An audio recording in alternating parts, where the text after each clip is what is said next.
जैसे ही बाबा साहब भीमराव अंबेडकर जी का नाम आता है तो कहते हैं कि ब्राह्मणों ने उनके साथ शोषण किया, ब्राह्मणों ने उनके साथ छुआछूत करी, ब्राह्मणों ने उनको पढ़ने नहीं दिया। यानी जैसे ही बाबा साहब का नाम आएगा यानी ब्राह्मणों में और दलितों में वैमनस्व की जो छवि है वो तुरंत हमारे मन में आ जाती है। ठीक है, ये आधा सच है, लेकिन आधा एक और सच है जो किसी ने हमको नहीं बताया। बाबा साहब भीमराव अंबेडकर दलित थे, लेकिन अंबेडकर टाइटल एक ब्राह्मण टाइटल है। ये टाइटल बाबा साहब भीमराव अंबेडकर को किसने दिया? बाबा साहब भीमराव अंबेडकर के पास जब पढ़ने के लिए पैसे नहीं थे, धन नहीं था, संपत्ति नहीं थी, संसाधन नहीं थे, तो वो लंदन पढ़ने कैसे गए? उनको फंडिंग किसने दी? ये हमको किसी ने नहीं बताया। उनको फंडिंग दी पंडित आत्माराम अमृतसरी ने, वो भी एक ब्राह्मण थे।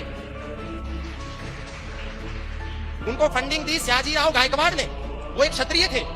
उनको फंडिंग दी छत्रपति शाहूजी महाराज ने, जब उन्होंने वहां से लौटने के बाद सोचा कि मैं अपना एक अखबार निकालता हूं, तो उसका नाम था मूक नायक, लेकिन अखबार को निकालने के लिए पैसा नहीं था। लेकिन हमें नहीं बताया गया भीमराव अंबेडकर जी को अंबेडकर टाइटल, ब्राह्मण का सरनेम किसने दिया? उनके ही एक टीचर ने दिया जो कि ब्राह्मण थे। ब्राह्मण को गाली देना बहुत आसान है, लेकिन समाज को जब तक हम यदि सत्य नहीं बताएंगे तो फिर ये समाज ब्राह्मणों को गाली देता रहेगा और इनका मुंह कोई बंद नहीं करेगा। हम सारा हिंदू समाज बाबा साहब भीमराव अंबेडकर का जितना सम्मान करता है उतना कोई नहीं करता, लेकिन समाज को सत्य बताने की भी आवश्यकता है। कोई राजनेता खड़ा होता है ब्राह्मण को गाली देता है, कोई सामाजिक कार्यकर्ता खड़ा होता है ब्राह्मणों को गाली देता है। जिसको देखो ब्राह्मण को गाली देना सबसे आसान है। राम जय बागेश्वर धाम सरकार की जय। कैसी हैं आप सभी? आशा करते हैं सब पर श्री जी की और पूज्य गुरुदेव भगवान और आपकी इसकी कृपा होगी। अगर आप एक कट्टर सनातनी है